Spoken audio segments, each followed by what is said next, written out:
మీరు చెప్పిన దాంట్లోనే ఒక పాయింట్ తీసుకోవచ్చు మనము. ఏంటంటే అమ్మాయిలు. ముఖ్యంగా అమ్మాయిలు ఇలా న్యూడ్ ఫోటో షూట్స్ కానీ, వీడియోస్ కానీ చాలా ఇలా ఫేస్ చేస్తూ ఉంటారు. ఎలా అంటే ఫేస్‌బుక్ పరంగా కావచ్చు, ఇన్‌స్టాగ్రామ్ పరంగా కావచ్చు, ఇలా ఫ్రెండ్‌షిప్స్ చేయడం, తర్వాత వలలో పడిపోవడం అవి వాళ్ళకి లాస్ట్ సెకండ్ వరకు తెలియదు. సో, అలాంటి అమ్మాయిలు సూసైడ్ వరకు కూడా వెళ్ళిపోతూ ఉంటారు. సో, అలాంటి వాళ్ళకి ఏదైనా మెసేజ్ ఇవ్వాలంటే మీరేమిస్తారు? సరే చెప్తాను. గుడ్ క్వెషన్ రాణి గారు. ఒక 3, 4 ఎగ్జాంపుల్ చెప్తాను. ముఖ్యంగా అమ్మాయిలు జరిగినవి. కడపలో ఒకడు ప్రసన్న కుమార్. అఫ్‌కోర్స్ విక్టిమ్స్ రాష్ట్ర వ్యాప్తంగా ఉండొచ్చు, దేశవ్యాప్తంగా ఉండొచ్చు. 300 మంది లేడీస్ ట్రాప్ చేసి 300 మంది లేడీస్ న్యూడ్ ఫోటోలు తెప్పించుకున్నాడు. అందులో 200 మంది మ్యారీడ్. ఎవరు కంప్లైంట్ చేయలేదు. ఎందుకు చేయలేదంటే ప్రాబ్లమ్. కంప్లైంట్ చేస్తే వాళ్ళ ఫ్యామిలీస్ కూలిపోతాయి. పెద్ద ప్రాబ్లం.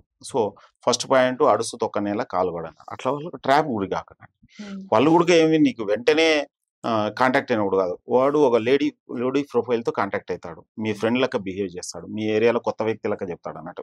అంటే జెంట్ కాదు, లేడీ పేరుతోనే కాంటాక్ట్ అవుతాడు. తర్వాత వాళ్ళ ఏదో పర్సనల్ డీటెయిల్స్ షేర్ చేసుకుంటున్నట్లు పర్సనల్ డీటెయిల్స్ షేర్ చేస్తారు. వీళ్ళని అడుగుతారు అన్నట్టు.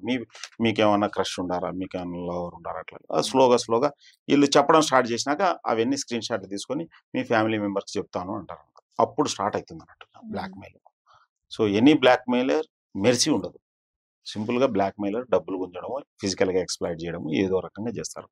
అట్లనే 2016లో ఒకడు మాజిద్ అనేవాడు 200 మంది ఇంటర్నేషనల్ స్కూల్ అమ్మాయి న్యూడ్ ఫోటోలు తెప్పించుకున్నాడు అన్నట్టు. సో వాడిని మీరు కావాల్సింటే నెట్లో సెర్చ్ చేయొచ్చు. మాజిద్ ఫేస్బుక్ అరెస్టెడ్ అని కొట్టండి. వాడిని అరెస్ట్ చేసిన వీడియోలు కూడా ఉంటాయి అన్నట్టు, లైక్ యూట్యూబ్లో.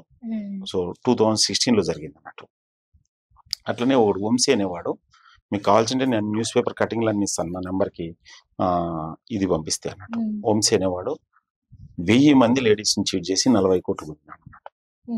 సో ఇంకా ఆత్మహత్యలు జరిగిన సంఘటనలు ఉన్నాయి. నాకు తెలిసి మా ఏరియాలో ఒక అమ్మాయి ఆత్మహత్య చేసుకుంది. సో ఇవన్నీ చాలా డేంజర్ అన్నట్టు. సో ఎందుకు డేంజర్ అని చెప్తున్నానంటే ముక్కు మోదేని వ్యక్తులతో ఇది చేస్తే వాళ్ళు రేపొద్దున ఈ బుద్ధి కాకుండా రేపొద్దున చీట్ చేసే అవకాశం ఉంటుంది అన్నట్టు. సో బెటర్ టు నేను ఇచ్చే సలహా ఏంటంటే మీరు మీ ఏ పర్పస్ కోసం వాడుతున్నారో ఆ పర్పస్ కోసం వాడండి. మొబైల్ చాలా పవర్ఫుల్గా ఉంటుంది. సపోజ్ నేను 2000 ఎప్పటి నుంచో వాడుతున్నాను, ఏది మన సోషల్ మీడియా 2009 నుంచి వాడుతున్నాను. నేను ఇదే సోషల్ మీడియా ద్వారా 3500 కంప్యూటర్లు 650 గవర్నమెంట్ స్కూల్స్కి ఇన్ఫోసిస్ ద్వారా ఫ్రీగా ఇప్పించినాను. ఒక ఫ్రెండ్ అరవింద్ అని ఇన్ఫోసిస్లో పనిచేస్తుంటే ఇదే సోషల్ మీడియా ద్వారా దాదాపు నేను 200 మందికి బ్లడ్ ఇప్పించాను. సో చాలా మందికి అనాథ పిల్లలకి ఆధార్ కార్డ్స్ ఇప్పడమే కాకుండా దాన్ని ఏమంటారు, అందులోకి స్క్రైబ్స్ని కూడా ఇప్పించాను అన్నట్టు. సో సోషల్ మీడియా చాలా పవర్ఫుల్ టూల్.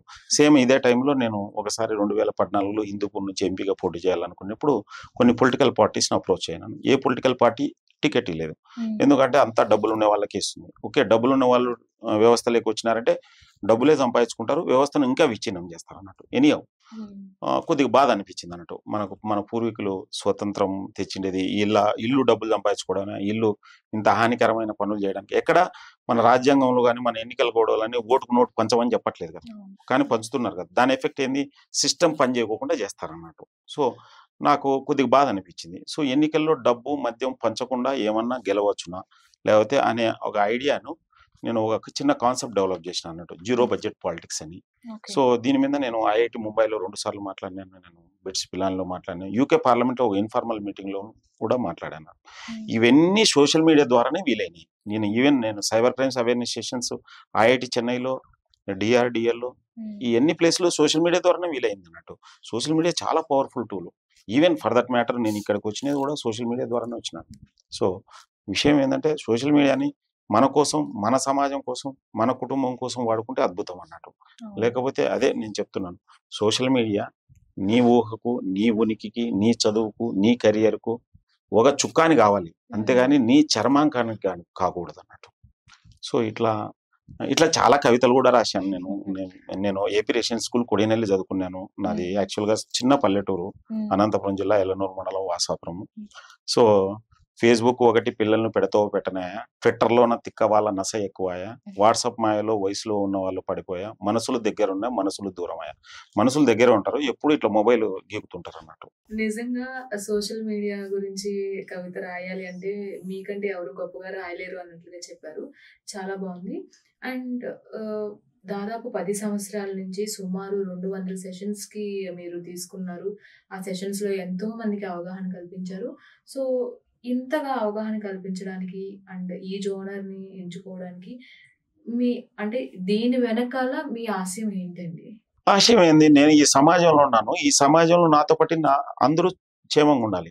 ఫస్ట్ నాకు తెలిస్తే నా కుటుంబ సభ్యులకు చెప్పొచ్చు. నా కుటుంబ సభ్యులకు తెలిస్తే చెప్పిన తర్వాత నా బంధుమిత్రులు, నా సహోద్యోగులు ఎవరైనా గాని.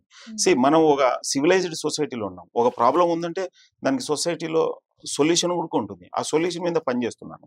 అంతే. సో, ఫర్ ఎగ్జాంపుల్ నా ఫ్రెండ్స్ ఇదే సోషల్ మీడియాలో నష్టపోయినారనుకోండి. మనకేం సంతోషంగా ఉంటుందా చెప్పండి? ఉండదు.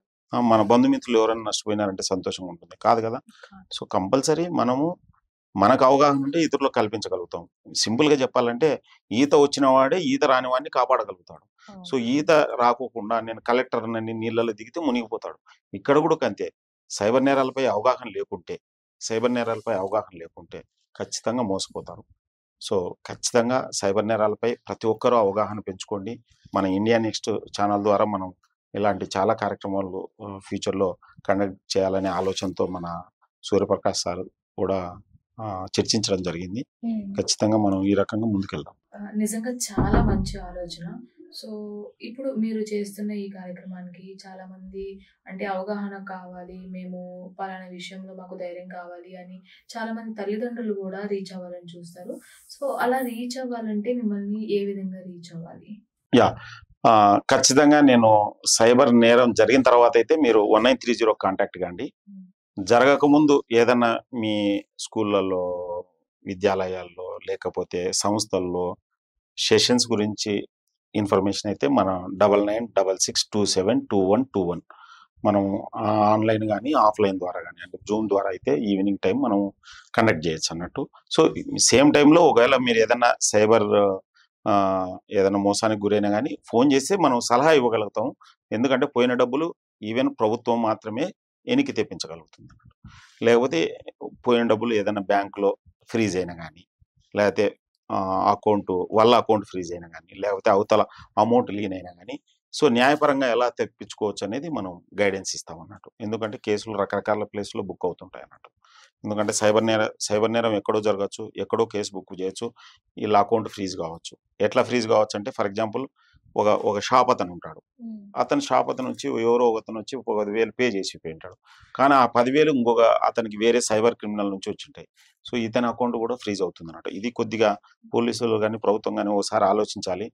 ఓన్లీ నేరస్తులవి మాత్రమే ఇన్వెస్టిగేషన్ చేసి ఫ్రీజ్ చేయడం బెటర్ అన్నట్టు. కంప్లెయింట్ వస్తానే ఫ్రీజ్ చేస్తున్నారు. ఓకే. నేరస్తులవైతే కంప్లెయింట్ వస్తానే ఫస్ట్ లెవెల్‌ది ఫ్రీజ్ చేయొచ్చు కంప్లెయింట్ వస్తానే. బట్ సెకండ్, థర్డ్ లెవెల్ మాత్రం ఇన్వెస్టిగేషన్ చేసి ఫ్రీజ్ చేస్తేనే బెటరు. లేకపోతే చాలా మంది చాలా రకాలుగా ఇబ్బంది పడుతున్నారన్నట్టు. సెకండ్ లెవెల్, థర్డ్ లెవెల్ వాళ్ళు వాళ్ళకి సంబంధం లేకపోవచ్చు. బట్ వాళ్ళ అకౌంట్లు ఫ్రీజ్ అయితున్నాయి. అన్‌ఫ్రీజ్ చేపించుకోవాలంటే ఏ జైపూర్‌కో, ఏ అహ్మదాబాద్‌కో, ఏ బెంగుళూరుకో పోవాల్సొస్తుంది వాళ్ళు అన్నట్టు. సో, ఇది ప్రభుత్వం ఖచ్చితంగా ఈ విషయంలో ఒక ఆలోచన చేయాలి. ఫస్ట్ లెవెల్ వాళ్ళది 100కి 100% ఫ్రీజ్ కావాల్సిందే. బట్ ఆ ఫస్ట్ లెవెల్ నుంచి వాడు ఏదైనా ఒక వస్తువు కొనింటాడు పోయి షాప్‌లో. వానికి తెలీదు కదా! క్రిమినల్ వచ్చి కొన్నాడని వస్తువు. ఒక మ్యూజిక్ సిస్టమ్ కొనింటాడు.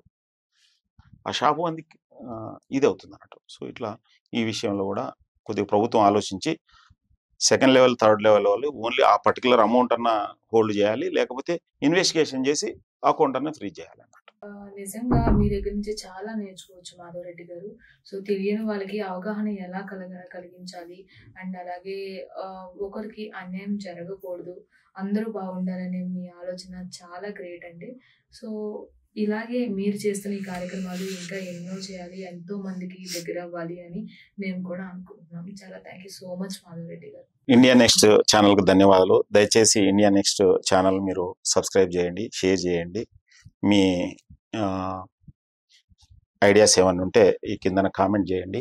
సో, మేము ఏదైనా ఇంప్రూవ్ చేసుకోవాలనుకుంటే దాని మీద ఇంప్రూవ్ చేసుకొని తర్వాత వీడియోలో కలుద్దాం. Thank you. చూసారు కదా, మన డే టు డే లైఫ్‌లో ఏదో ఒక రూపంలో మనం ఇలాంటి సమస్యలు ఎదుర్కొంటూనే ఉంటాము.